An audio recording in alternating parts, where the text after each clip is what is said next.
Le centre d'adoration Hermon vous convie à un séminaire de réveil, 4 jours d'enseignement et d'impactation. Du samedi 26 au mardi 29 juin 2021, dès 16h, excepté le dimanche dès 9h. Thème, c'est ma saison. C'est ma saison. C'est ma saison. C'est ma saison. Un temps à ne pas manquer avec l'apôtre Jonathan Mongali.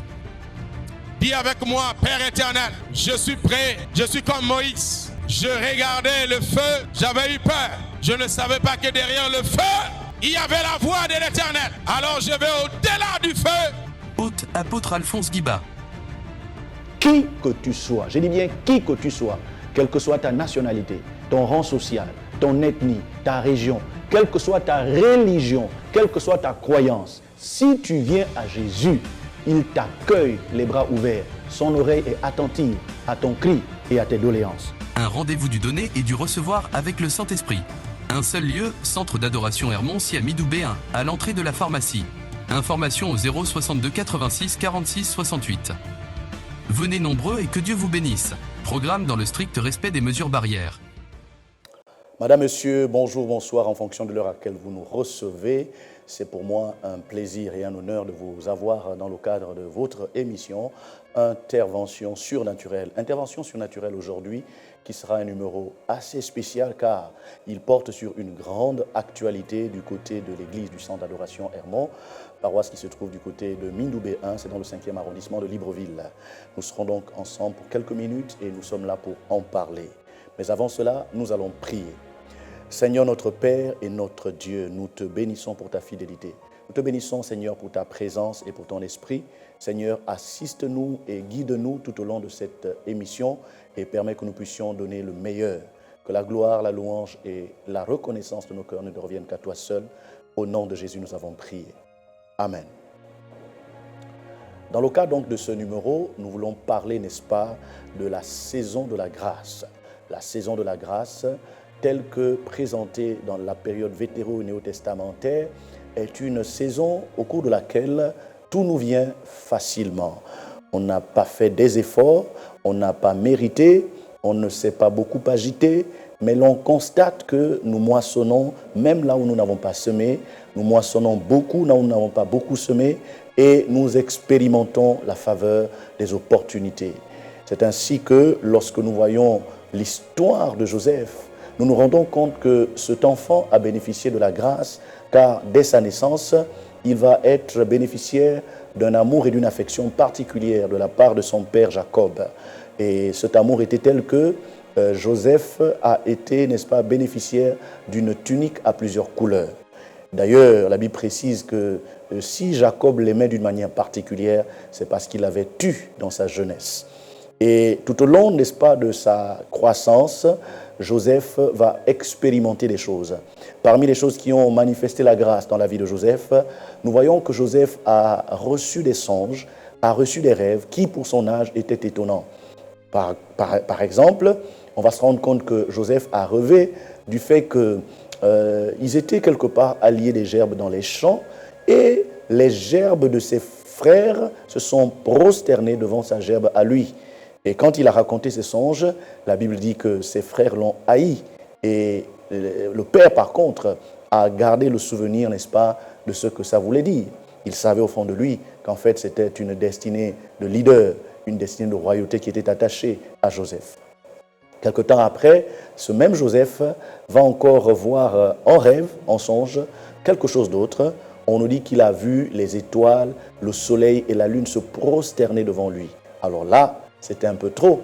Et c'est là que le père s'est presque fâché en disant « Est-ce que tu réalises ce que tu es en train de dire? Est-ce que tu es en train d'insinuer que moi, ta mère et tes frères, ensemble, nous allons nous prosterner devant toi ?» Mais vous savez, la destinée ne dépend pas de l'humeur des gens. La destinée ne dépend pas de l'interprétation positive ou négative que feraient les gens de ce que nous voyons ou de ce qui nous arrive. Quand Dieu a écrit, ça va s'accomplir. Nous voyons que Joseph était véritablement dans la saison de la faveur parce que malgré l'antipathie de ses frères, malgré le choc et la réponse quelque peu inattendue de son père à son égard, Joseph a continué à bénéficier, on va dire comme ça, de la grâce de Dieu. Et la grâce est telle que Dieu lui a donné des missions et des capacités de faire l'unanimité là où beaucoup, justement, ne se sentaient pas à la hauteur. C'est ainsi que, quand il s'est agi d'aller prendre des nouvelles concernant l'état de santé de ses frères, parce qu'ils étaient en train d'élever les troupeaux, quand il s'est agi d'aller donner à manger, c'est encore lui, Joseph, que le père a commissionné en disant « Va vers tes frères, prends des nouvelles, donne-leur à manger et ramène-moi des nouvelles sur leur état de santé. » Ça me rappelle comme ça l'histoire de David, qui, bien qu'étant isolé loin de la famille, c'est lui que le père Isaïe va appeler, va commissionner pour aller prendre des nouvelles de l'état de santé de ses frères qui étaient avec Saül au front. N'est-ce pas? Parce qu'à cette époque-là, il y avait une guerre entre Israël et les Philistins. Donc nous voyons comment la grâce a accompagné Joseph, parce que quand il arrive, alors qu'il était encore à distance, ses frères vont s'écrier « Ah, voici le faiseur de rêves, le faiseur de songes. Maintenant, nous allons le tuer et nous allons voir ce que deviendront ses songes et ses rêves. » Voyez-vous, quand vous êtes dans la saison de la faveur et de la grâce, vous êtes l'objet des complots. Vous êtes l'objet de toutes sortes de déclarations négatives. On veut même vous tuer. Mais la preuve qu'il était dans sa saison de la grâce, c'est qu'à la place de la mort, il a plutôt été jeté dans une citerne sans eau. Et quelque temps après, il a été vendu à des Amalécites qui allaient du côté de l'Égypte. La faveur et la grâce vont conduire donc Joseph à être recueilli, quoique acheté par un certain Potiphar, chef des gardes du roi Pharaon, mais il a été recueilli dans la maison d'un officier supérieur dans le cercle de décision de Pharaon. Et c'est là que la grâce et la faveur va faire que tout ce que Joseph faisait, tout ce qu'il entreprenait, ça marchait. La Bible dit, Dieu était avec cet enfant au point que tout ce que sa main touchait prospérait. Tout ce que sa main touchait était béni. Et c'est à cause de cette grâce, c'est à cause de cette faveur particulière qu'il avait la confiance de son patron. Et le patron lui avait donné la gestion de tout. Et la Bible dit que dans cette atmosphère, la femme de Potiphar va être séduite par la faveur et la grâce qui accompagnaient Joseph. Mes amis, quand nous sommes dans la saison de la faveur et de la grâce, parfois il arrive que, au lieu d'attirer l'unanimité, les gens veulent, au-delà de la grâce, ils veulent, n'est-ce pas, avoir commerce avec nous, nous amener dans la compromission, nous amener dans la corruption, nous amener dans des choses immorales et amorales. C'est ainsi que, quand cette femme demande à coucher avec Joseph, parce qu'elle estimait que c'était un ordre qui devait exécuter, puisque quelque part, disons-le, c'était quand même un esclave. Joseph a dit non, non, non, non, non, je suis loyal, je suis fidèle à mon maître, il m'a tout donné, excepté toi. Je ne peux pas faire cela à mon maître. Vous savez que c'est au nom de la loyauté que, n'est-ce pas, Joseph va se retrouver en prison. Mais quand nous sommes dans la saison de la faveur et de la grâce, même la prison devient un tremplin et un moyen d'accéder au niveau supérieur. La Bible nous dit clairement que quand il est allé en prison, au lieu de se lamenter, au lieu de se plaindre, il a plutôt fait le choix d'accepter que le don que Dieu lui avait fait continue à être au service de ceux qui étaient autour de lui. Je rappelle, pour ceux qui ne le savent pas, c'est depuis l'âge de 17 ans que Joseph était habitué à avoir des songes et des rêves. Et là, dans la prison, il a continué à avoir des songes, mais il va développer une autre qualité, un autre don, c'est celui de l'interprétation des rêves, l'interprétation des songes. Et on nous dit qu'à cause de la faveur qui l'accompagnait, à cause de la grâce qui était sur lui, Joseph va, n'est-ce pas, faire l'unanimité et on va l'établir chef de tous les prisonniers. Voyez-vous, ce n'est pas le lieu qui bénit, ce n'est pas l'environnement qui bénit. Quand vous êtes dans votre saison de la faveur, quand vous êtes dans votre saison de la grâce, même la prison devient un paradis.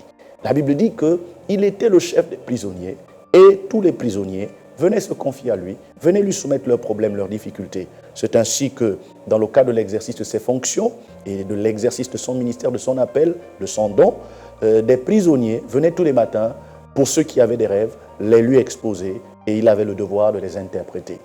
Joseph faisait un travail pastoral, Joseph faisait un travail de cure d'âme. Joseph était une oreille attentive qui, à plus de 50%, résolvait les problèmes des gens, car il est établi sur le plan scientifique que lorsque vous avez un problème et que vous pouvez avoir quelqu'un pour vous écouter, à qui parler, le fait de parler à quelqu'un résout déjà à plus de 50% le problème. Pourquoi? Parce que vous déchargez la personne du poids psychologique, du stress et de la pression liés à ce problème. C'est ainsi que, en écoutant le songe du panetier et celui de l'échanson, Joseph, n'est-ce pas, va donner une interprétation combien exacte. Le panetier a reçu une interprétation selon laquelle, dans 3 jours, le pharaon va fêter son anniversaire, va te convoquer et tu seras pendu.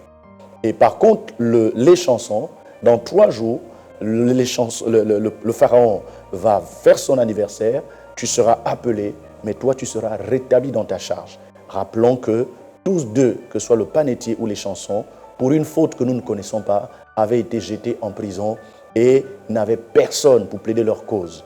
Mais la Bible dit que les choses se sont passées exactement comme Joseph avait dit. La Bible dit 3 jours après, le panetier a été appelé et il a été jugé, condamné à mort. Il a été tué. Mais les mêmes 3 jours après, l'échanson a été rétabli dans sa charge d'échanson, c'est-à-dire la personne qui, avant le roi, devait goûter le vin pour évaluer non seulement la qualité, mais éviter au roi, s'il y avait un empoisonnement, de pouvoir subir les méfaits d'un poison ultérieur. Alors, j'aimerais dire à quelqu'un, quand vous êtes dans votre saison de la faveur, même étant dans un endroit à l'étroit, même étant dans un réduit, même étant dans une atmosphère où la crise économique obère vos finances et réduit vos mobilités matérielles et ainsi que vos capacités de déplacement, la faveur agit de façon à ce que vous ne ressentiez pas les méfaits et la difficulté liée à cette atmosphère. Et la Bible nous dit, lorsqu'il a interprété le rêve, il a fait une demande. Il a dit en fait à l'échanson, souviens-toi de moi et sache que je suis ici, innocent, du fait d'une injustice, mais quand tu seras rétabli, souviens-toi de moi. Quelqu'un se rappellera des paroles de ce brigand qui a reproché à l'autre qui, n'est-ce pas, à droite de Jésus, s'était crié, mais toi tu dis que tu es le Fils de Dieu, tu dis que tu es le roi, mais sauve-toi et sauve-nous. Ce brigand a dit à son confrère, mon ami, il faut avoir un peu de crainte, un peu de respect pour Dieu. Nous, ce qui nous arrive, c'est tout à fait normal. Nous sommes des brigands, nous sommes des bandits, nous sommes des voleurs, et c'est tout à fait normal qu'on soit crucifié et traité de la sorte. Mais lui, il n'a rien fait de mal. Alors ce brigand s'était tourné du côté de Jésus et a dit au Seigneur, Seigneur, souviens-toi de moi quand tu seras dans ton règne.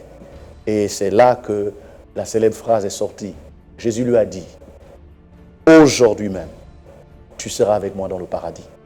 Joseph a pensé bien faire, il a cru bien faire en sollicitant le soutien et l'intercession de l'échanson auprès du pharaon afin de le sortir de cette prison, afin que ses rêves aient la chance de s'accomplir. Mais la Bible dit que Monsieur l'échanson a oublié Joseph pendant 2 ans. Mes amis, quand vous êtes dans votre saison de la grâce, même si on vous a oublié pendant 1, 2, 3, 4, 5 ans, 10 ans, toujours est-il que la saison de la grâce vous permet de gérer et de supporter cette privation sans qu'elle ne vous fasse du tort. Je rappelle pour ceux qui ne le savent pas que Joseph a continué à interpréter les rêves, à écouter les songes.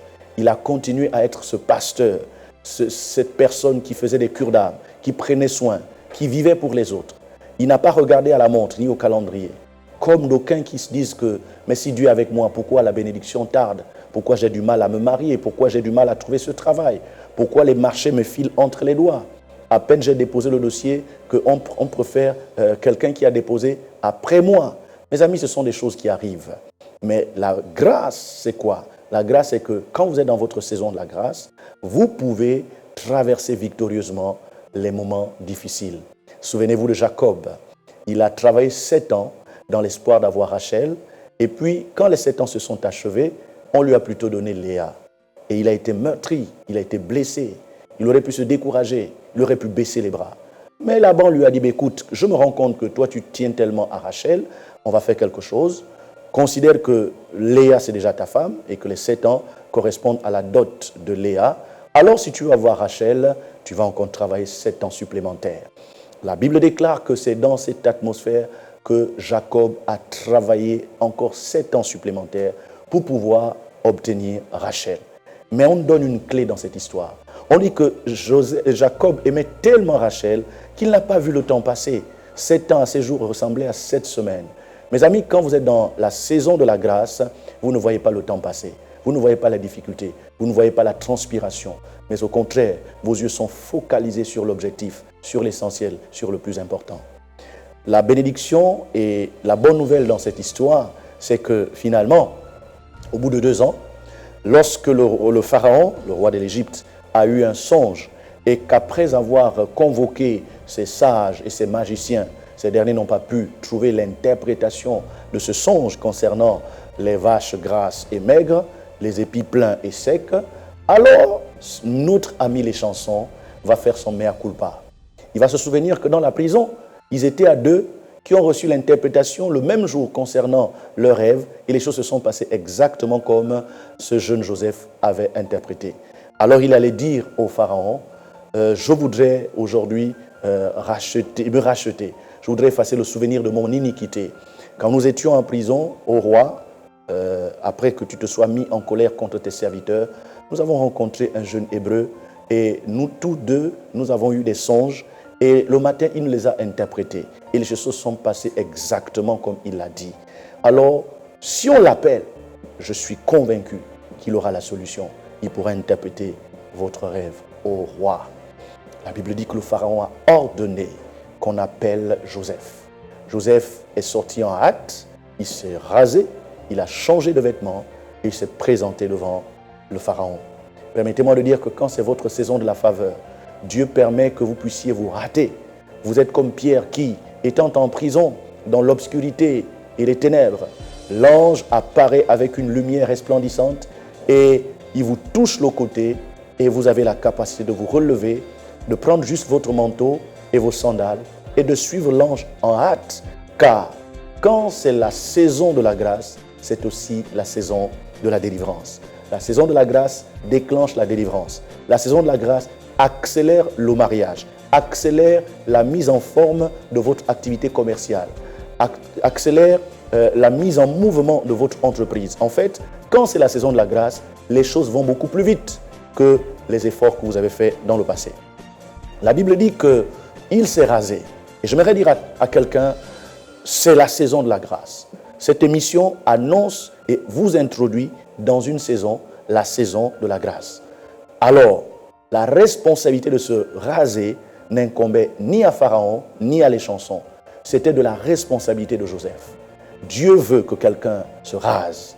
Se raser, c'est en fait accepter de respecter le protocole. C'est accepter de se conformer à l'éthique, aux normes et aux règles établies afin d'accéder à un certain milieu.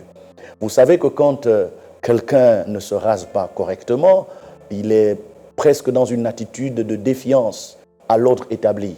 C'est comme quelqu'un qui est en train de piétiner les lois et l'ordre établi. C'est comme quelqu'un qui est dans la défiance et c'est une forme de négligence qui frise même la rébellion.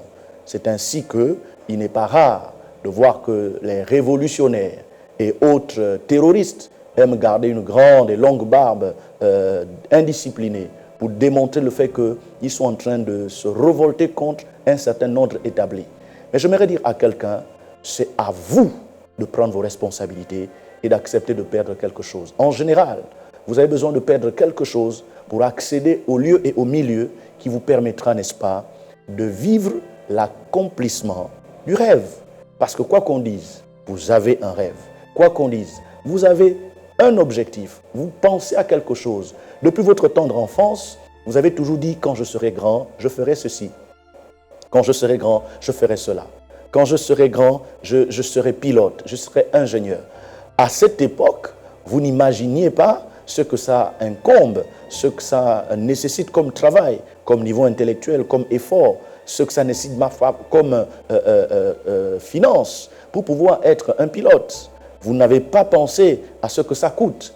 Mais comme c'est un rêve, et le rêve est la chose la mieux partagée lorsqu'on est enfant, parce qu'en fait, Dieu est le rêve. Dieu est dans le rêve. Et j'aimerais dire à quelqu'un, il faut que votre rêve s'accomplisse. Le seul rêve qui ne doit pas s'accomplir dans votre vie, c'est si vous souhaitez écraser les gens, tuer les gens, maltraiter les gens, pratiquer l'injustice, la corruption, la haine, la destruction. Un tel rêve ne devrait pas pouvoir s'accomplir, car il vient remettre en cause l'amour de Dieu et le programme que Dieu a installé, a mis en place pour l'humanité. Mais si votre rêve est d'aider, de soutenir, d'être des partenaires pour le bien, de faire la promotion de la justice, de l'équité, du droit, et de faire la promotion de la vérité, de faire la promotion des valeurs d'amour, de communion et d'humanité, qu'est-ce qui va se passer? Le Dieu des cieux vous donnera la capacité d'accomplir votre rêve. Et c'est ce qui a commencé à se passer avec Joseph. Il a accepté de se raser. Il faut que vous également vous acceptiez de vous raser parce que dans la saison de la grâce, à un moment donné, votre responsabilité sera sollicitée. Vous avez besoin de comprendre que tout, ce n'est pas Dieu, tout, ce n'est pas les autres. Vous avez quelque chose à faire. J'aimerais également dire que Joseph a fait le choix conscient et volontaire de se débarrasser des habits de prisonnier. Lorsque le roi vous appelle, dans votre saison, vous devez vous débarrasser de certains comportements. Vous devez vous débarrasser d'un certain langage. Vous devez vous débarrasser d'une certaine manière de gérer vos journées et vos nuits. En fait, il faut une autodiscipline. Il faut changer du tout au tout car il est important que vous puissiez vous adapter au nouveau milieu. Je rappelle dans 1 Samuel 2, je crois, à partir du verset 8, que la Bible dit clairement que de la poussière, l'Éternel retire le pauvre et du fumier, il élève l'indigent et leur donne en partage un trône de gloire en les faisant asseoir avec les grands sur un trône de gloire. C'est important de comprendre que avant de nous bénir, Dieu nous débarrasse de quelque chose. Avant de nous bénir, Dieu nous retire de quelque part. Dieu ne peut pas vous bénir dans votre fumier. Dieu ne peut pas vous bénir dans votre saleté. Dieu ne peut pas vous bénir dans votre poussière. Changez de vêtements, c'est-à-dire changer de comportement. Changer de vêtements, il faut le prendre au premier et au deuxième degré. Au premier degré, le moins que je puisse vous dire, c'est que vous ne pouvez pas travailler dans une administration et continuer à vous habiller négligemment. Vous ne pouvez pas espérer aller déposer un dossier dans une haute administration et garder vos jeans déchirés avec des sandales. Non, il faut bien que vous puissiez prendre une tenue correcte qui autorise le vigile ou la secrétaire particulière de vous laisser entrer, de déposer votre dossier ou de vous demander d'amener des éléments qui vont compléter le dossier afin qu'il soit complet. Alors, j'aimerais vous dire, il est temps aussi de revoir un peu votre habillement, de revoir votre manière de vous habiller. Le manteau, l'habit, certes, ne fait pas le moine, mais on reconnaît quand même le moine à partir de son habit. Que vous le voulez ou pas, on reconnaît le militaire par le type de treillis qu'il porte. On reconnaît le policier par le type de treillis qu'il porte. On reconnaît l'infirmier, le médecin. On reconnaît le cuisinier. On reconnaît le mécanicien à partir de son accoutrement. Donc, vous ne pouvez pas fermer les yeux sur votre accoutrement. Au second degré, il faut reconnaître que les habits ici font allusion à notre atmosphère spirituelle. Malheureusement, beaucoup, lorsqu'ils entrent en présence de ceux qui sont censés les aider et les accompagner, ils dégagent une mauvaise atmosphère, ils dégagent une mauvaise odeur, ils dégagent une atmosphère qui irrite les personnes qui sont censées les aider. Moi, je connais des gens qui ont pris rendez-vous, ou plutôt qu'une administration appelée pour dire « le patron vous appelle, vous avez déposé un dossier ici, il aimerait vous rencontrer ». Quand vous arrivez, pendant que vous êtes à la salle d'attente, le patron vous voit à partir de la caméra et puis demande qui est là. Non, vous avez rendez-vous avec un tel dont vous avez examiné et apprécié le dossier. Donc, il est là pour l'ITV. Et puis, le patron, il est comme irrité, il dit non, écoutez, dites à la personne de revenir la prochaine fois. Pour le moment, je suis occupé. Pourquoi? Parce que spirituellement, vous dégagez quelque chose qui l'empêche de vous donner ce travail, qui sème le doute. Il commence à se poser des questions, est-ce que je suis devant le bon candidat? Mes amis, ne jouez pas avec l'atmosphère spirituelle. Vous pouvez passer le temps à penser que ce sont les gens qui sont mauvais, ce sont les gens qui sont contre vous. C'est peut-être vrai à un certain niveau. Mais la vérité, c'est qu'il y a des entités dans le monde spirituel qui ont jeté sur vous une mauvaise atmosphère, un pagne noir, une mauvaise odeur qui fait que même des inconnus vous combattent sans raison. Même des gens à qui vous n'avez rien fait sont contre vous sans raison. C'est pour cette raison que quand on est dans la saison de la grâce, il faut changer de vêtements.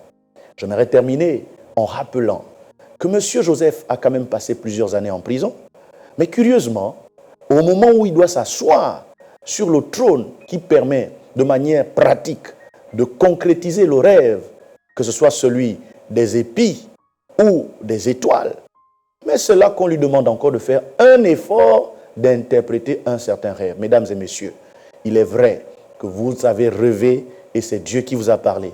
Il est vrai que vous avez un don. Il est vrai que Dieu est avec vous.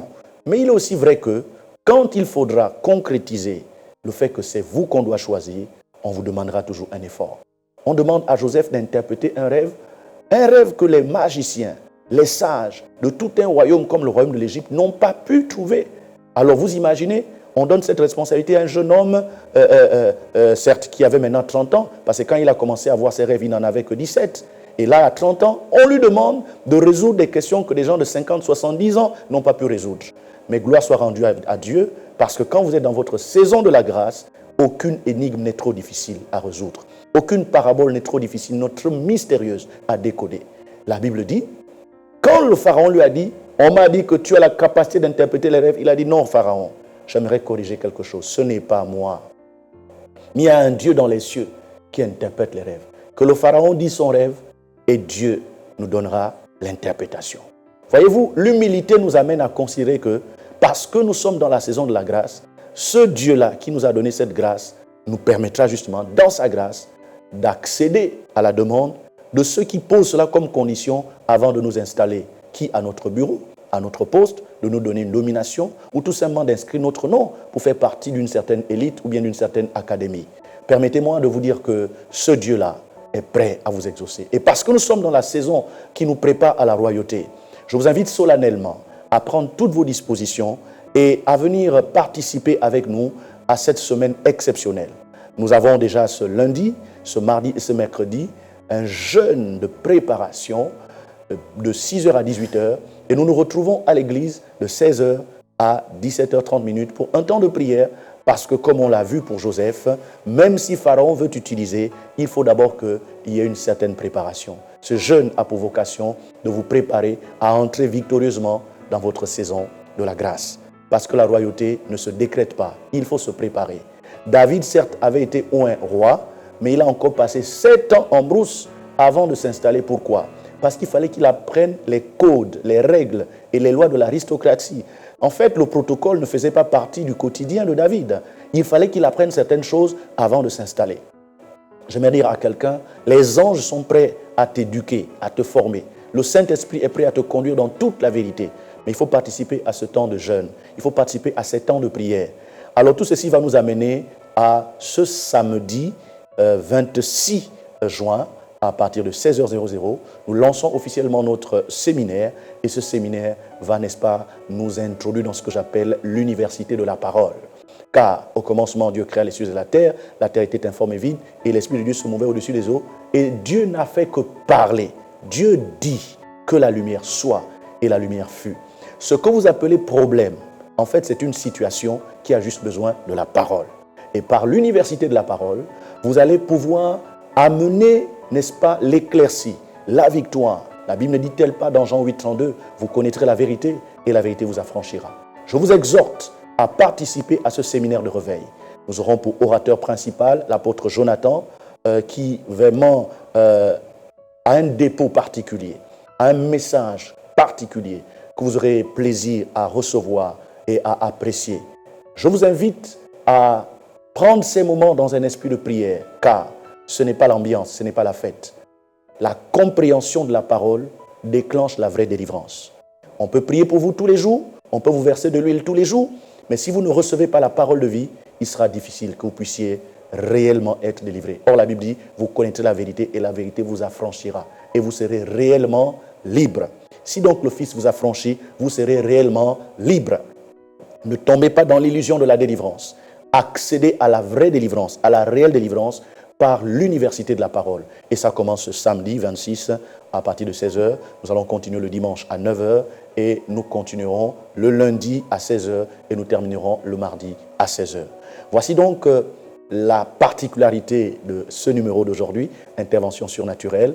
J'ai été heureux que vous m'ayez accordé votre attention. Je rappelle qu'il y a 2 numéros de contact.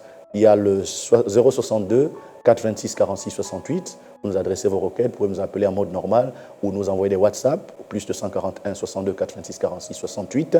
Ou alors pour tous ceux d'entre vous qui êtes touchés par le Seigneur et qui voudraient bien faire une offrande, un don, un sacrifice, vous le faites au numéro RTL Money 074 80 425 425. 74 80 425 425. Merci d'avoir été avec nous. Shalom, shalom et à plus tard. Le centre d'adoration Hermon vous convie à un séminaire de réveil. 4 jours d'enseignement et d'impactation. Du samedi 26 au mardi 29 juin 2021, dès 16h, excepté le dimanche dès 9h. Thème, c'est ma saison. C'est ma saison. C'est ma saison. C'est ma saison. Un temps à ne pas manquer avec l'apôtre Jonathan Mongali. Dis avec moi, Père éternel, je suis prêt, je suis comme Moïse. Je regardais le feu, j'avais eu peur. Je ne savais pas que derrière le feu, il y avait la voix de l'éternel. Alors je vais au-delà du feu. Hôte, apôtre Alphonse Guiba. Qui que tu sois, je dis bien qui que tu sois, quelle que soit ta nationalité, ton rang social, ton ethnie, ta région, quelle que soit ta religion, quelle que soit ta croyance, si tu viens à Jésus, il t'accueille les bras ouverts. Son oreille est attentive à ton cri et à tes doléances. Un rendez-vous du donner et du recevoir avec le Saint-Esprit. Un seul lieu, centre d'adoration Hermon à Midou B1, à l'entrée de la pharmacie. Information au 062 86 46 68. Venez nombreux et que Dieu vous bénisse. Programme dans le strict respect des mesures barrières.